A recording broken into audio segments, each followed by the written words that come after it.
Zaman hayır olsun. Lafımda da interview filologiya doktorundan Güllü Karanfilan. Selamlayayım size Güllü bizim Zaman stüdyada. hayır olsun, ben de. Laydelim bugün Gagavuş'a. Siriye kolay programlarımız Gagavuş'a ama bugün savaşacağım sizinle laf etmeye Çok sağ Gagavuş'a. olun. Görmeye soy Gagavuz dilin durumu. Hem de Gagavuz dili ilerliyor kendi işlerine. Siz ondan kaynaklı filologiyada doktorsunuz da kendi profesyonel yaşamınızı düzelsiniz Gagavuz dilinden hem Türk dillerinden. Ondan kaynaklı birçok iş yaparsınız volontör olarak. Din uşaklar taziyelarsınız Gagavuz dilinde. Bir de projeniz var. Açan bakarsınız hangi dükkanlarda hem hangi organizasyada laydeyle Gagavuş'a. Orada bir nakleyka koyarsınız. Hani burada laydeyle Gagavuş'a. Bana güzel geliyor bize bu bir güzel projeniz. Çekettiğinen lafımızı de bu duygular hem bu çeketmeleriniz neyle bağlı? Duygular, ben sanırım hani daha insanın içinden, küçüklüğünden koyulmuş bunlar. Ana diline sevgi, hem de sonra açan ana diline sevgi var, uzman zanaatı da doğru seçersin. Ben sanırım hani oradan başlıyor bu duygular, bu haves, yapma, yazma, ilerletme, uşaklarla birlikte çalışma, öyle düşünüyorum. Gagavuz dilin ilerlemesi bir problemi var da Anglaları çok insan Gagavuzlar söylerlerse Gagavuz dilinde az laf varmış Gagavuzca. Onun için zormuş lafını getirmeye ana dilinde. Ama siz çok çalıştınız terminoloji tarafından. Topladığınız terimleri çok kağıdınız çıktı bu orada. Sizin bakışınıza göre Gagavuz dili var mı zenginliğin ondan konuşma türlü temaları? Doğru. Benim artık diyeyim böyle söyleyeyim 4 sözlüğüm var. 4 sözlük çıktı. Ben de o grupların içindeyim. Ben düşünüyorum hani bizim dilimiz zengin dillerden biridir. Sadece biz bilmeyiz o lafları. Laf etmek uğrunda bizim dilimiz başka ama literatura dili o birazcık daha başka bir dil. Burada nerede lazımsa terminler giriyor. O terminlerle lazım güzel laf etme. Çünkü literatura dilinde çalışıyoruz laf etmeye. Diyelim kosmos alanında ya da ekonomika alanında ya da biyoloji alanında ya da başka alanlarda. İnanın bizde bu laflar var. İyisik varsa o zaman biz onları başka Türk halklarından ya da komşu halklardan, diyelim Moldovanlardan varını sağlayalım. Çünkü o kimi terimler bilirsiniz ne deriz onlara? Latin terminler. Onlar bütün dünyada bir türlü. Varnas deme. Biz varnası oradan da alalım. Ne yakın bizim kulağımıza ne yakınsa biz varnası onları bizim sözlüğümüze çekelim. Bizim kulağımıza rahatsa, bize o laf kolay gelirse. Ama bizde pek çok kendi terminlerimiz var. Diyelim toprakla bağlı terminlerimiz, hayvanlarla bağlı terminlerimiz. Bunlar bizde zengin çünkü biz toprakçılıkla hep işledik, toprakla işledik, hayvan büyüttük. Bizim bütün terminolojimiz var nasıl demeye hani folklor kağıtlarında. Biz orada pek güzel işler buluruz. Biz orada yuridik terminler de buluruz. Onlar bizim folklorumuzda var. Sadece biz onları lazım dirildelim, canlandıralım da gene kullanalım. Ona göre bizim dilimiz zengin, bizim dilimizde yok nasıl laf etme, ben sanırım yanlış. Biz sizinle laf ederiz.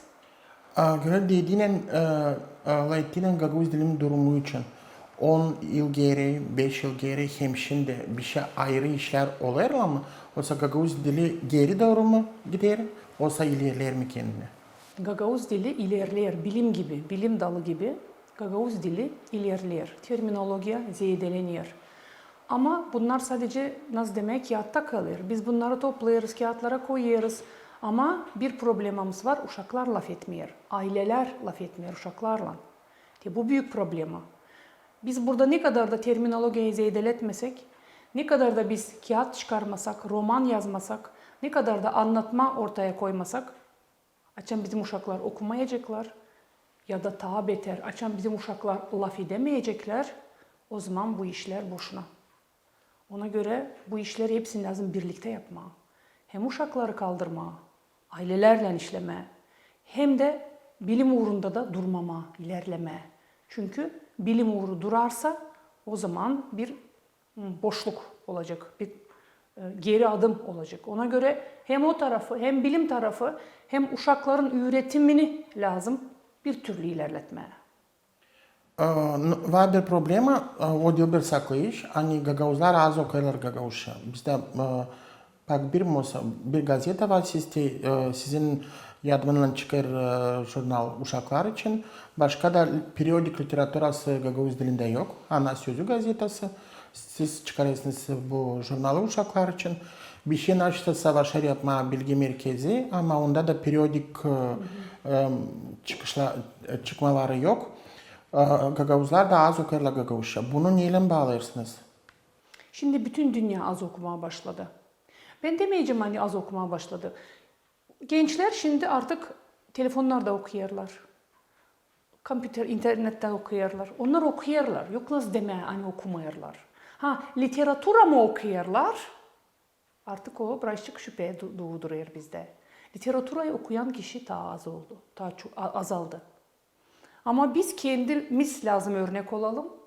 Meraklandıralım. Da bizim uşaklar, bizim gençler daha çok okusunlar Gagavuz dilinde. Meraklansınlar. Çünkü bir dil bir insan demek. Ne kadar çok dil bilsek, ne kadar çok biz güzel laf edebilsek biz o kadar başarılı olacağız. Ona göre düşünüyorum hani uşacıklarla lazım küçüklükten işleme. Üretim müdürlüğü bu işi yapar. Türlü yarışmalar yapar uşakların arasında. Uşaklar te okuyarlar. Şimdi gidiyor Karaçoban'ın anlatmalarını okuyor uşaklar. Ne kadar güzel. Bu hem başka uşakları da meraklandırıyor. Hem de bizim dilimiz nasıl demeye zedeleniyor. YouTube'da zedeleniyor, internette ses zedeleniyor. Ben sanırım hani bunlar hepsi ıslah işler. Teo problema, hani açıklarsınız hani uşaklar ta Azya layderler Gagavuz dilinde. Bunda bir iki yıl geri bir Avrupa'dan bir kişiyle gittiydik bir köye, söylemeyeceğim o köyün adını, uşak başlasına, orada da 30 uşaktı. Sonra uşağa nice ekmek Gagavuzca, 30'un içinde biri Gagavuzca söyledi. Bu problem ahalisinden var. Biz görüyoruz hani köylerde de Neandertaleri layderler pak Gagavuzca, orada şimdi layderler Rusça. Bu problemi neyle bağlarsınız? Hani uşaklar küçükten ta az layderler Gagavuzca.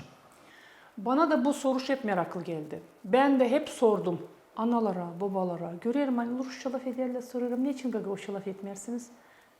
Biz böyle de laf ediyoruz, böyle de laf ediyoruz. Ama belli hani uşakla Gagavuzca laf etmiyorlar. Çünkü uşak ben bir şey soruyorum, uşak bakar, bir şey anlayamıyor. Hem de cevap veremiyor.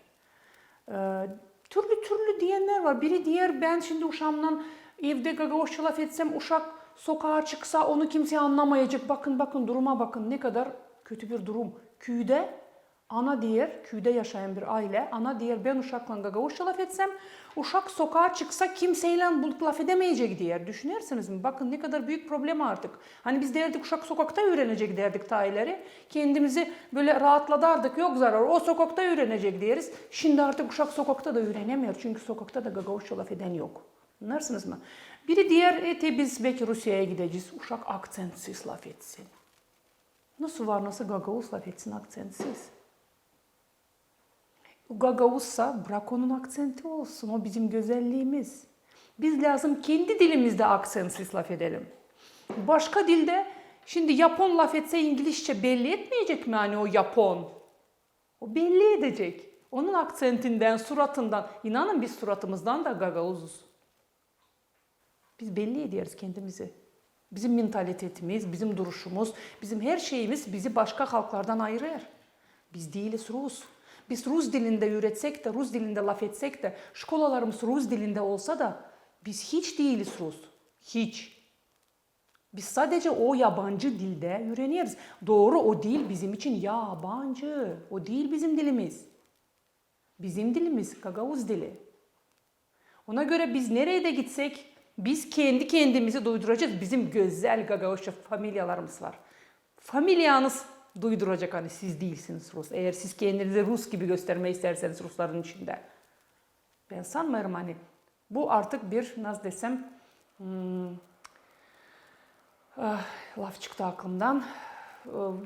İnsanın psikolojik bir problemi hani o çalışır kendini göstermeye Rus dili. Rus. Ne için? Biz iyisik miyiz? Biz onlardan bizim boynuzumuz mu var? Biz güzel bir halkız. Bizim historiyamız pek derin. Bizim yazılarımız gidiyor 5. 6. asırlara. Bizim yazımız. Moşkov ne demiş? Moşkov Orhon taşları, Orhon taşlarında olan yazılar Gagauzların, dedelerin de yazılarıdır demiş. Görüyorsunuz mu? Kirillitsa'dan ileri bizim yazımız. Niçinse biz Kirillitsa'nın gününü kutlayırız şkolalarda. Ama Orhon yazıların, bizim yazılarımızın gününü kutlamayırız. Bu da bir yanlışlık. Bu problema olur neden politika tarafından Elbette. olsa bir şey başka problemler var. Ben sanırım burada hem politika var hem de bilmemezlik var. İnsanlar bilmiyorlar. İnsanlar bilmiyorlar hani bizim yazımız daha eski. Bizim yazımız verilmiş 58. yılda, 59. yılda.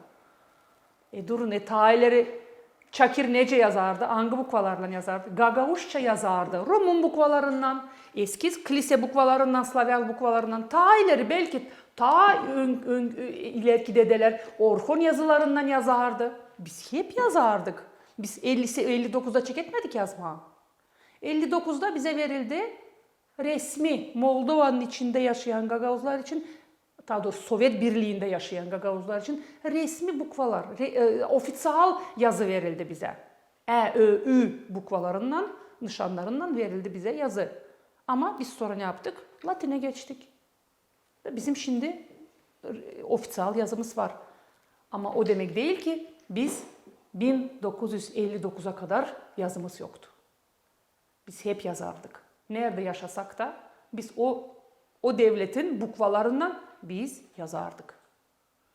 Bir iki yıl geri Halk Topluluğu kanun kabul ettiği Gagauz dilini tazide yaşamak sferasında genişletme.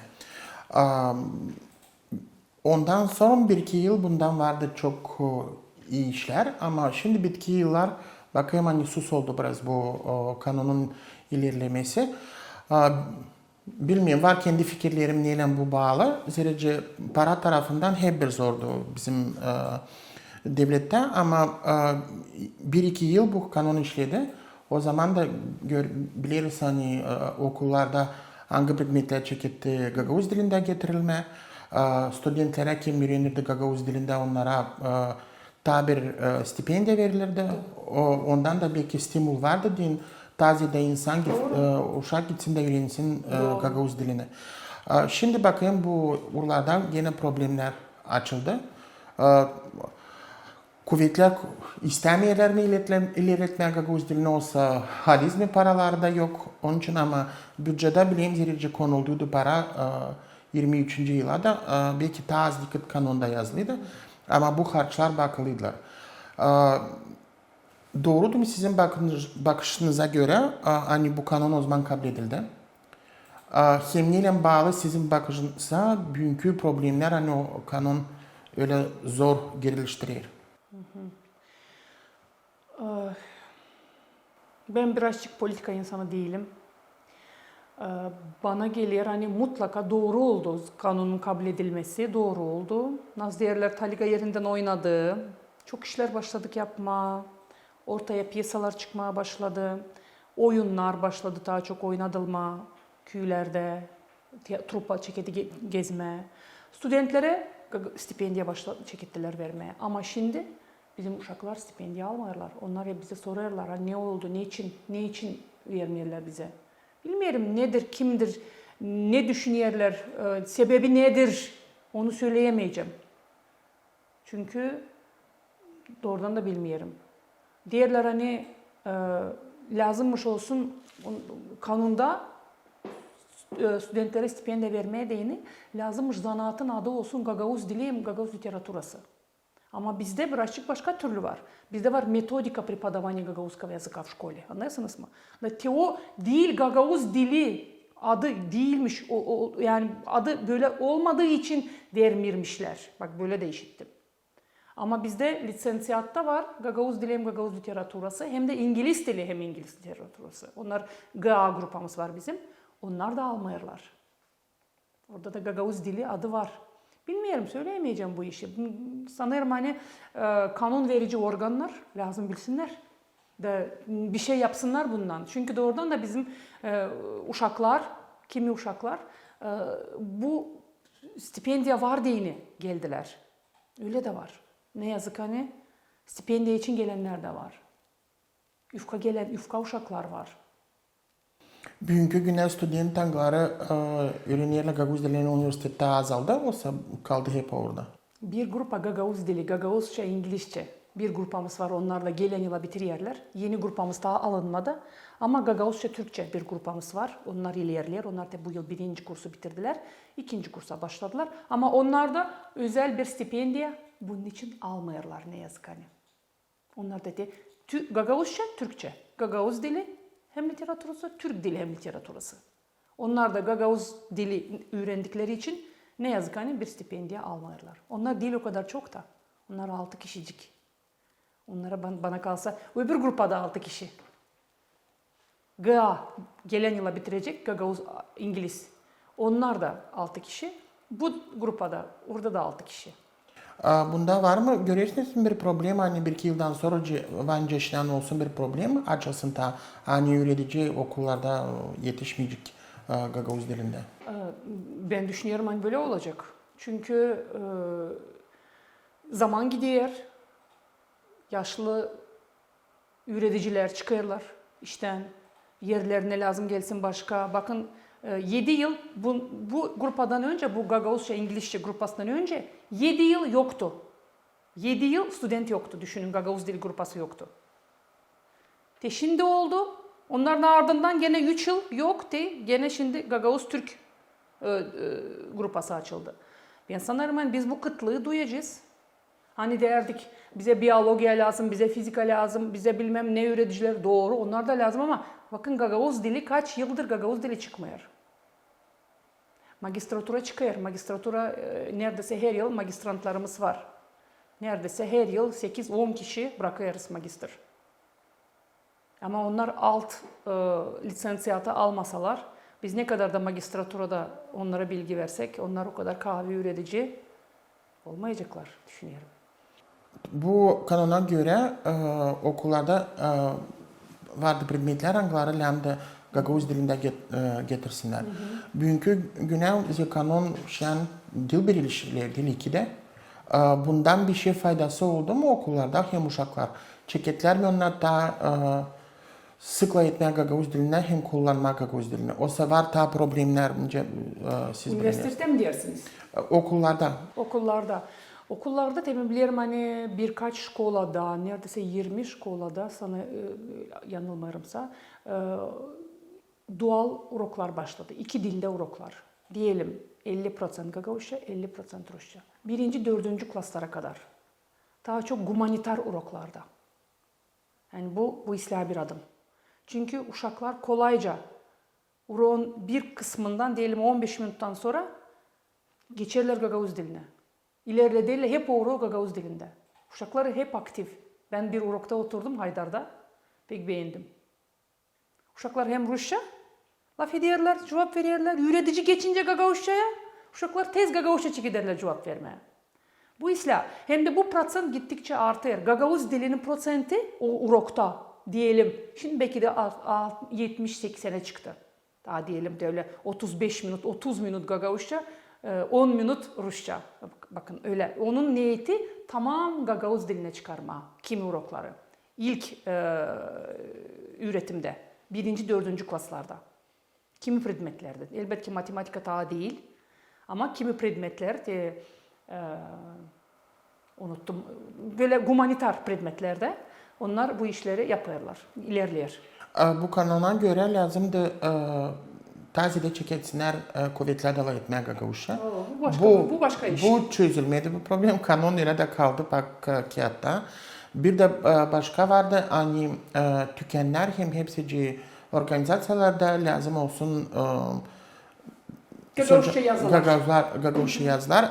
Bu da durum pek prosto orada bulunur. Bunu neyle bağlıyorsunuz? Belki de dükkanların bütün yazılarını Gagavuşça'ya çevirmeye birazcık para ister. Bilmiyorum belki eğer yardım olursa onlara varınız çevirmeye sanırım onlar yapma. Çünkü biz lazım görelim. Uşak Gagavuz dilini öğrenir şkolada, çıkıyor şkoladan da başka yerde Gagavuz dili yok düşünün. Uşak Gagavuz dili urağından başka Gagavuz dili işitmiyor. Ailede de işitmiyor. Sokakta da işitmiyor. Sokakta da görmüyor. Ama açını görecek. Aha bak burada güneş yazıyor. Burada bilmem ne yazıyor. O zaman o uşak onun hem görsel deriz ona. Uşak görsel görecek. Kulağı da işitirse o zaman bir Gagavuz dili bütünlüğü ortaya çıkacak. Bizde ne vardı? Ben ne tutarım aklımda. Bonus'un yerinde Tayler bir başka dükkan vardı. Orada Gagavuzça yazılar vardı. Ben onu tutarım aklımda. Fidesko'da. Fidesko'ydu doğru. O da inisiyativa, insanın inisiyativası.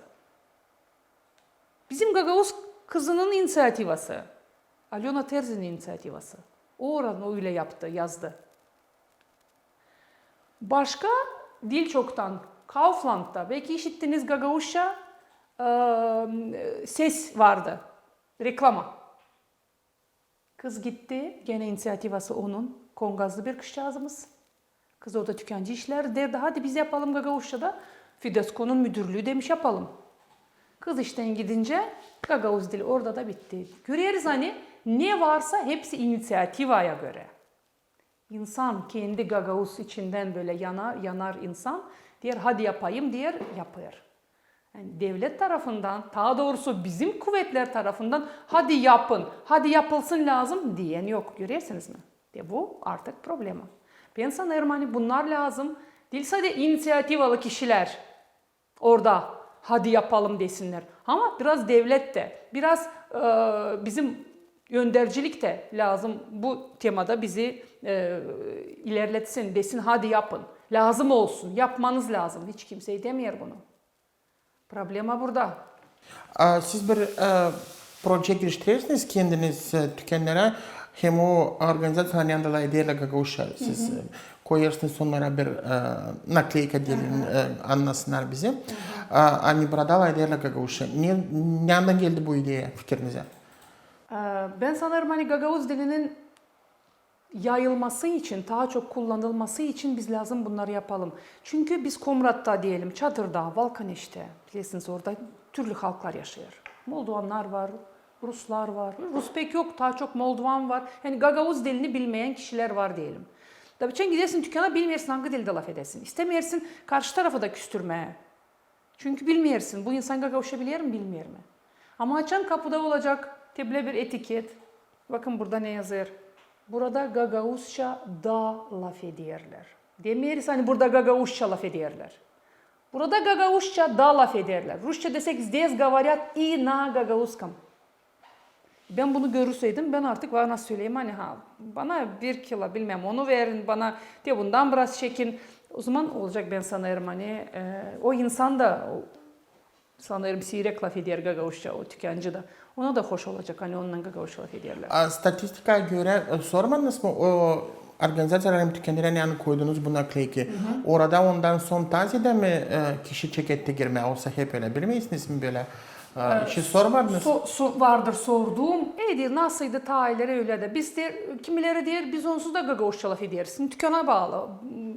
Dükkan var, küçük dükkan var, büyük dükkan var. Küçük dükkanda hepsi bilir hani bu insan Gagavuzka diyelim o komşular. Onlar elbette Gagavuzça laf ederler ama büyük dükkanlarda böyle olmuyor.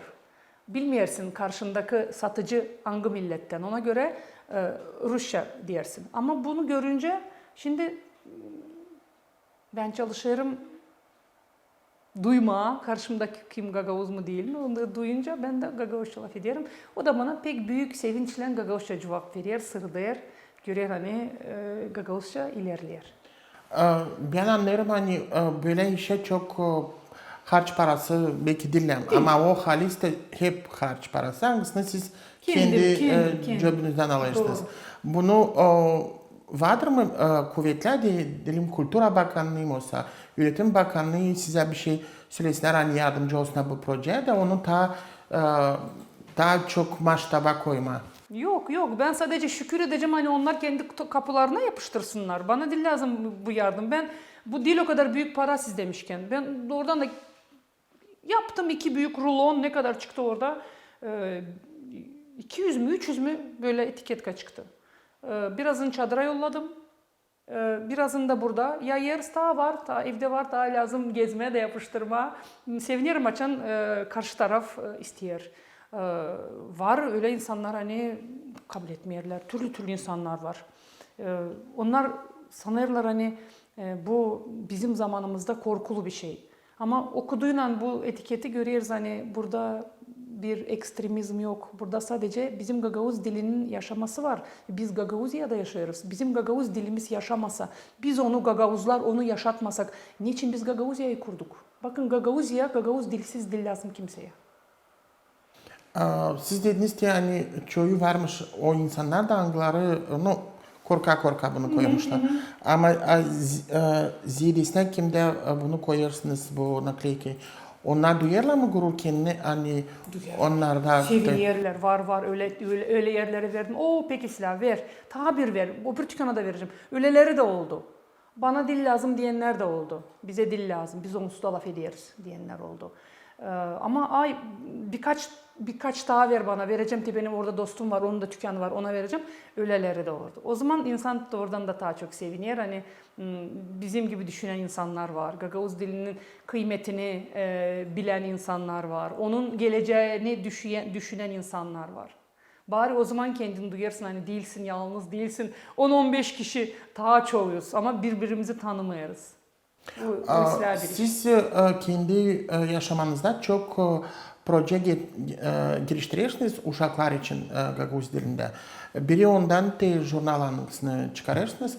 O kimin yardımından çıkıyorsa bak gene sizin kuvvetinizden hem sizin harçlarınızdan. İlk jurnal benim inisiyatifimdi. Ben jurnalı çıkardım ama param yoktu. Gittim ağrıma dedim bari bir 10.000 jurnal çıkarsak belki öteye doğru bulunur sponsor. Öyle yaptık. Vadim Çaban dedi ben vereyim dedi parayı çıkar 10.000 jurnal çıkar. Çıkardım o jurnalları. O jurnalın çıktığı günü o zaman benim ilerlerde Türkiye ile projektim ilerlerde Masal Küpü 3 uşak kağıdı 3 uşak serisi uşak kağıtları serisi ilerlerde o zaman vardı o projekt. Ben de sevinmelikten patredini çektim jurnalın yolladım oraya. Dedim bakın böyle bir jurnal çıkardık. Baktılar dediler hadi biz bunu projektleştirelim. Beğendiler jurnalı. Ben videosunu sonra çektim jurnalın. Böyle sayfa sayfa gösterdim. Onlar pek beğendiler.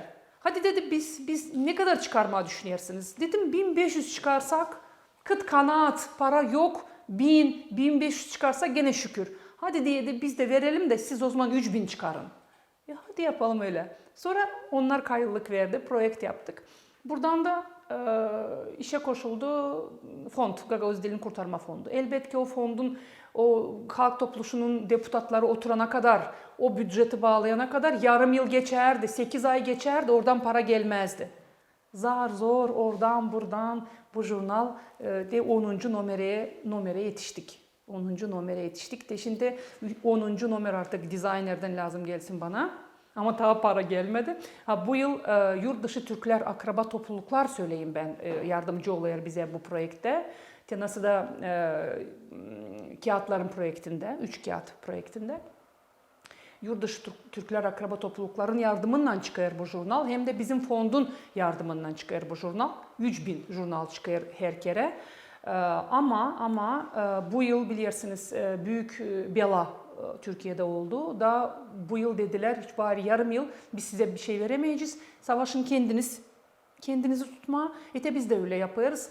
Para yazıldı, kesildi bize para. Ama bütçet daha kabul edilmemiş. Minnesota'ya almış otursun deputatlar da. Ondan sonra jurnal hazır. Ama şimdi para yok, bekleriz. Para gelince çıkaracağız. Gene de bu kere 3000 çıkaramayız elbette. Bu kere 1000'er çıkarsak ya da 1500 çıkarsak o olur pek islah. Bilmiyorum 1500'e paramız yetecek mi? Çünkü paramız kısıtlı. Fondtan verilen para büyük para değil. Biraz küsü belki değil öyle doğru lav Gagavuş'a ama şimdi de bulamıyorum. İçinizde bir şekilde duygular var mı? Hani devlet almak kendine bu harçları zerrece bu bir önemli iş. Zerrece o jurnal lazım benim bakışıma olsun hepsi uşak başçalarında, hepsi okullarda. Uşakların elinde. 1000 de egzemplar o Gagavuzya'da az zerrece var. Hatta Ukrayna'da da Gagavuzlarımız. Oraya gidiyor. Anglarına da Gagavuzya'dan doğru olacaklar o literatura gitsin öte. Doğru. Niçin böyle fikirler bizim kuvvetlerde? Hani almıyorlar bunu da yapsınlar. Onlar dil çok para bakma Gagavuzyan uğrunda. Ben sanırım hani bu jurnal 3000'den az değil lazım çıksın. Çünkü bizim niyetimiz değil sadece bunları uşak başçalarına hem de şkolaların sergenlerine koyma. Bizim niyetimiz her bir uşağın, her birinin olmasa da bari bir klasın, yani burada böyle baksak yaşça bu jurnal hangi yaşlara gidiyor? Birinci, ikinci, üçüncü klaslar. Hadi dördüncü klaslar diyelim. Ben sanmıyorum hani bizde o kadar çok uşak. Ben sanırım hani her bir uşağın sergeninde lazım olsun bu jurnal. Lazım olsun bu jurnal. Uşağın kendi koleksiyasında lazım olsun bu jurnal. Değilse de bibliotekada. Ona göre biz 3000'den aşağı çıkarma istemiyoruz bu jurnalı.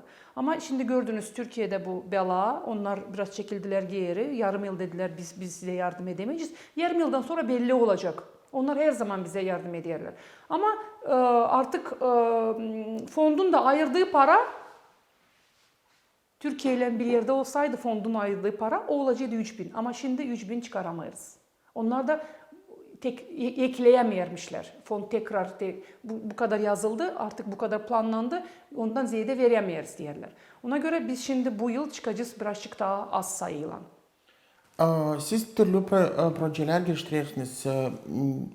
Öbür hafta mı olimpiyadada uşaklara bahşiş verdiniz? Kim pay aldı Gagavuz dilinde olimpiyadada? Bildiğimiz günün birinde de gene kararlarda hem bahşişler vereceğiniz uşaklara başka bir konkurs angısında siz onu geliştirdiniz o projeyi. Bu fikirler hem kuvvetler nereden alınır? Bu fikirlerim kuvvetler. Lafet Gagavuş'a 3 bu yıl yapıldı bilirsiniz. Lafet Gagavuş'a hiç gene de böyle hadi yapalım dedik. Sağ olsun TİKA yardımcı oldu. İlk projekte 35 bisikleta verdik uşaklara. O bisikletalar verilince ben daha heveslendim. Hadi gelen yıla da yapalım dedik. Ve böyle artık 3. yıla çekettik. İkinci projekte bize 3 bilim adamı diyelim hem de biznesmen yardımcı oldu. Bizim bağışlarımız oldu daha küçük. Biri skateboard aldık uşaklara. Gene 35 uşaktı. Ama gene de şükür bu yılda dedim artık bir adet gibi olsun. Her yıl yapalım bunu ki uşakları tutalım tonustanaz diyeriz. Hep o uşaklar katılıyorlar. Yeni uşaklar da katılıyorlar. Eski uşaklar da katılıyorlar. Ben sanırım bir aile gibi olduk. Bu yıl 53 uşak katıldı. Bu güzel bir genişlenme diyelim. Artık ailemiz büyür. Bu yılda bizim 2 iş adamımız, çadırlı 2 iş adamımız bize bu yardımı yaptılar da biz uşacıklara gene de büyük bağışı olmasa da gene de uşacıkları çalışacağız sevindirmeye. Ona göre Ana Dili Tatlı Bal grupasında Lafet Gagavuş'a aktsiyasına katılan uşakları liste var. Bakın göreceğiniz o sayfada. O listede sizin uşacığınız varsa sizi uşacıkla birlikte bekleriz bu aktsiyaya, bu törenimize, bu tantanamıza. Sanırım hani uşacıkların aklında kalacak bir gün bu. Çünkü bizim uşaklar lazım olsun örnek bizim deputatlara. Şimdi ne zaman geçecek bu oluş? Günün birinde saat 11'de resim galeriyasında yukarıda 4. katta. Komrat'ta elbette. Bütün uşakları buraya çağırırız, buraya teklif ederiz. Ben diyelim o uşacıklara hani uşacıklar siz deputatlara örnek olun. Biz olamadık ama siz sanırım sizin kuvvetiniz çok. Siz bizim deputatlara, bizim başkanlara örnek olun ki onlar da laf etsinler Gagavuzca. Bizim şimdi yeni bir lozungumuz var. Laf et Gagavuzca ki senin dostun da laf etsin. Güllü, siz türlü projeler yaparsınız internette, YouTube'a. Orada uşaklar için masallar anlatmaları. Çok iş Facebook'ta geçirirsiniz. Gagavuz dilini ilerletme hem genişletme, onu kullanması. Ondan yana vakit hem kuvvet buluyorsunuz. Ayrıca onlar, ben anlarım, hani pak sizinden bağlı inisiyatifanız. Onlara para tarafından anlarım, hani Yok hiç yok. orada para yok. Ona orada da hiç lazım para için vakit. düşünmeye de değil lazım orada. Orada lazım vakit.